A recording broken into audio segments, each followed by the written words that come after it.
करवानी होगी। सीजेआई ने कहा कि अगर पेपर लीक और परीक्षा का अंतर ज्यादा है, जो ये दर्शाता है कि लीक बड़े पैमाने पर हुआ होगा, अगर हम धांधली का फायदा उठाने वाले को बाकी लोगों से अलग नहीं कर पाते हैं तो जाहिर है ऐसी सूरत में फिर से परीक्षा करवाना जरूरी हो जाएगा। चीफ जस्टिस ने यह भी कहा कि हम ये समझते हैं कि 23 लाख छात्रों की फिर से परीक्षा कराना इतना आसान नहीं है और इसीलिए हम इन बिंदुओं पर स्पष्टता चाहते हैं। सीजेआई ने कहा कि हम ये जानना चाहते हैं कि कितने ऐसे कैंडिडेट्स हैं जिन्होंने पेपर लीक का फायदा उठाया है। एनटीए और केंद्र सरकार ने ऐसे लोगों की शिनाख्त के लिए क्या कदम उठाए हैं।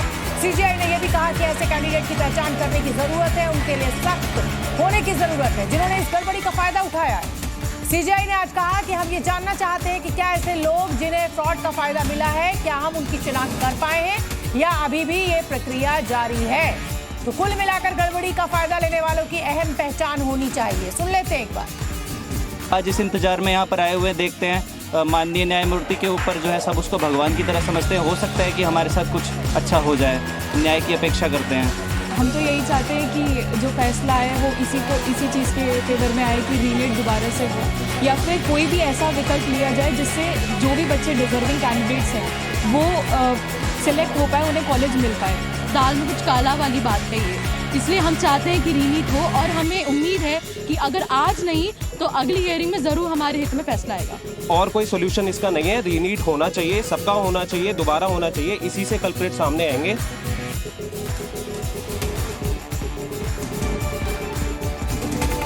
गड़बड़ी का फायदा लेने वालों की पहचान होनी चाहिए वरना फिर से परीक्षा करानी होगी। ये वही बड़ी तमाम मुद्दे पॉइंट्स हैं जो अभी मैंने आपको बताए थे, जो सुप्रीम कोर्ट ने अपनी टिप्पणी में कहा था। दोबारा परीक्षा कराना आसान नहीं होगा, ये हम जानते हैं।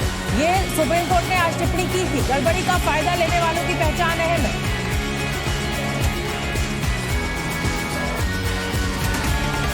पेपर लीक और परीक्षा का अंतर ज्यादा है, ये सीजेआई ने कहा है। दोबारा परीक्षा कराना आसान नहीं है। 23 लाख छात्रों का ये पूरा मामला है। सीजेआई ने कहा ये हम जानते हैं। यूजी परीक्षा पर सुप्रीम कोर्ट में आज सुनवाई हुई और गड़बड़ी का फायदा लेने वालों की पहचान अभी तक हुई या नहीं हुई ये स्पष्टता सुप्रीम कोर्ट चाहता है, वरना फिर से परीक्षा करानी होगी। ये भी आज चीफ जस्टिस ऑफ इंडिया ने कहा।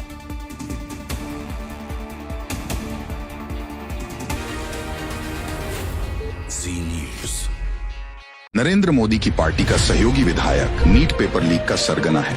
यूपी के इस विधायक का नाम बेदी राम है। इसका धंधा है देश भर में पेपर लीक करवाना और उससे पैसे बनाना। बेदी राम बीजेपी का चहेता और उनका बेहद करीबी है। एनडीए विधायक बेदी राम का साफ कहना है कि मैं देश में कोई भी पेपर लीक करवा सकता हूँ। वही वाला कैंसिल हुआ है, वही वाला क्या, वही वाला मैं अंदर से कराया हूँ।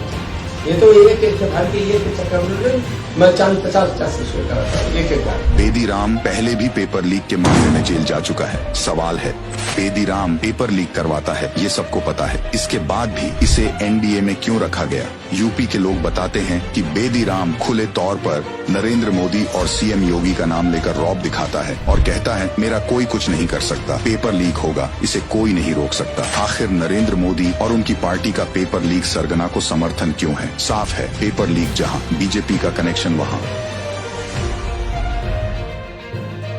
लेकिन आप कम से कम इन 10 सालों से इन जितनी कोचिंग संस्थाएं चल रही है, इनकी जितनी परीक्षाएं हुई है, उनके परीक्षा के रिजल्ट के साथ आप एक टीम लगा करके इनका पोस्टमार्टम करें, तब आपको समझ में आ जाएगा कि ये बीमारी कहाँ से चली है। ये बीमारी इन व्यवसायियों के थ्रू चली। मैं और आप पेपर आउट करेंगे, पेपर लाऊंगा, 5 लाख दे दूंगा, 8 लाख दे दूंगा।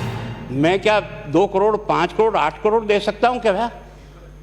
ये सारे के सारे जो पैसे देने वाले बड़े बड़े दिग्गज लोग हैं, जो कोई 10 करोड़ में पेपर ले जाता है, कोई में ले जाता है, कोई 2 करोड़ में ले जाता है, फिर अपने कोचिंग संस्थान में रिजल्ट लाता है, उसके बाद बड़े बड़े पोस्टर बाहर लगाता है, मेरा 100% सिलेक्शन। ये है बीमारी की जड़।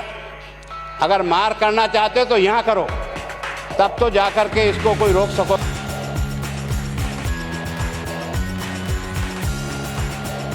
बाकी से केवल मन को संतुष्ट करने का काम करो तो ये राजस्थान के उस गरीब बच्चे के साथ न्याय नहीं होगा, जो बड़ी मुश्किल से पढ़ता है, अपने घर में बूढ़े माँ बाप को भूखे मार के पढ़ता है और उसके बाद परीक्षा के लिए जाता है, रोता हुआ घर लौटता है। क्या दुख नहीं होता है? हम लोगों के मन में कोई रहम नहीं है कि आखिर उस बच्चे का क्या होगा जो अपनी बड़ी पीड़ा के साथ पढ़ रहा है। इन सारे पैसे वाले लोगों के पास में आपने सारी सरकारी नौकरियों को भेज दिया। मैं बहुत कड़वा सच बोल रहा हूँ। आज जो पिछले 8 साल में नौकरी में लगे ना, उन सब का भी पोस्टमार्टम कराओ, आपको लगेगा आधा फर्जी मामला निकलेगा। कोई है तो कोई सोचने वाला है इस पर कि आखिर उसके दर्द को कौन जानेगा। यानी जिस प्रकार से हमने परीक्षा के माध्यम से इन पैसे वाले लोगों को उतार करके सारे के सारे उन गरीबों की आशाओं के ऊपर पानी फेर दिया। रात और दिन पढ़ता है, भूखा प्यासा पढ़ता है, घर बेच करके पढ़ता है, खेत बेच करके पढ़ता है, लेकिन जब उसका सिलेक्शन नहीं होता तो जहर खा के मरता है। कोई इस पीड़ा को समझने के लिए तैयार नहीं है। और हम इस कानून को ला करके दुनिया को बताना चाह रहे हैं कि हमने इतना बड़ा कानून कर दिया, इस कानून से कुछ भी नहीं होगा। मैं आज आपको कह रहा हूँ, ये जो आपने नए प्रावधान जोड़े हैं, मैं सोचता हूँ कि मुझे कुछ बोलने की इच्छा नहीं, मुझे बहुत दुख है इस बात का। क्या होगा ये?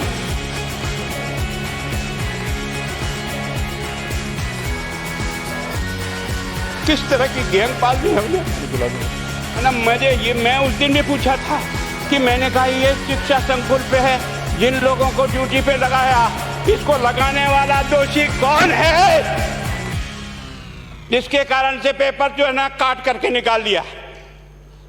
ये तो ठीक है, भाग्य हमारा अच्छा था कि सवाई माधोपुर की घटना खुट गई और एसओजी को उसमें हाथ में लग करके कुछ केस लग गया।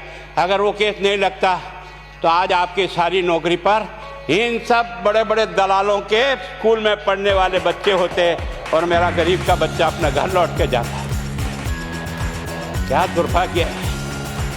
और इस कारण से केवल इसके लिए खुश मत हो जाओ कि हमने कानून बहुत सख्त बना दिया इसलिए अपराधी रुक जाएगा। नहीं, सिस्टम को बदलना होगा, ये परीक्षा का सिस्टम चेंज करना होगा।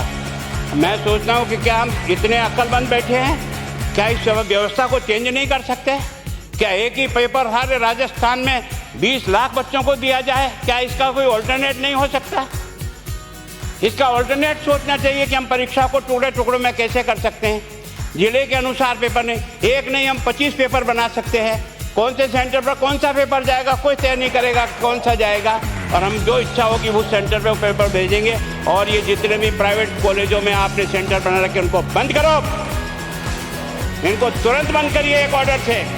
जितने भी सरकारी विद्यालय है और सरकारी नौकर ही एग्जामिनर बनेगा और एग्जामिनेशन करेगा, तब तो आप इसको बचा पाओगे।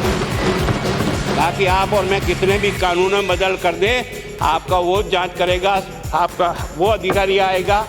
आपने कहा भाई सेशन जज के नीचे नियुक्ति नहीं होगी, इसके अलग से कोर्ट होगा, बहुत अच्छी बात है। प्रोविजन जो आपने डाले हैं वो स्वागत योग्य, स्वागत करता हूँ, पर इन प्रोविजन को लागू तो आप और मैं ही करूँगा, कौन करेगा? जब हम ही ठीक नहीं है तो इन प्रोविजन क्या रोएंगे अंदर बैठे बैठे? जब तक हमारा दिल और दिमाग ठीक नहीं होगा ना, इस बीमारी का इलाज नहीं होगा। हमने शिक्षा के मंदिर को भ्रष्टाचार की भट्टी में जलाकर खाक कर दिया। दुर्भाग्य हमारा, जहाँ से कोई आशा की किरण दिखती थी उस गरीब को कि चलो मैं अपनी मेहनत से आगे बढ़ जाऊंगा, लेकिन अब वो निराशा में आ गया। उसको लगा कि अब कोई रास्ता नहीं है। और इस कारण से मैं सोचता हूँ कि आप जिस भावना से लाए, मैं आपकी भावना की इज्जत करता हूँ, लेकिन केवल आपकी भावना इन बेईमानों को नहीं रोक सकेगी। इसको रोकने के लिए हमको सिस्टम को बदल करके और तुरंत उस पर ध्यान करना चाहिए। कानून 302 का बना हुआ है, क्या मर्डर रुक गए? आप भी जान रहे हो रोज के रोज पोक्सो कोर्ट में आजीवन कारावास हो रहा, क्या व्यभिचार रुक गया है? अपराधी को दंड मिल सकता है, अपराध बंद नहीं हो सकता है। अपराध बंद करने के लिए जो सिस्टम होते हैं उस सिस्टम में चलो।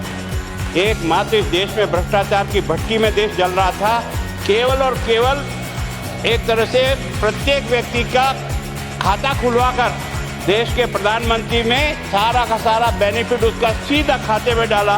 बेईमानों को चोट लगी नहीं लगी, उस तरफ अपना दिमाग बचाओ, उस तरफ अपना दिमाग लगाओ कि इस बीमारी का इलाज कहाँ है और कैसे हो, इस बारे में चिंता करने की कोशिश करो। मैं कई बार इधर सीकर और इधर गया तो मैं सोचता हूँ कोचिंग संस्थान की बिल्डिंग देंगे ना तो टोपी गिर जाए नीचे से। क्या चीज़ है यार, भगवान ने क्या लक्ष्मी वहीं बरसाई है। और जो बाकी संस्थाएं, उसका कारण ये है कि हमने अपनी दुकान को इतनी कम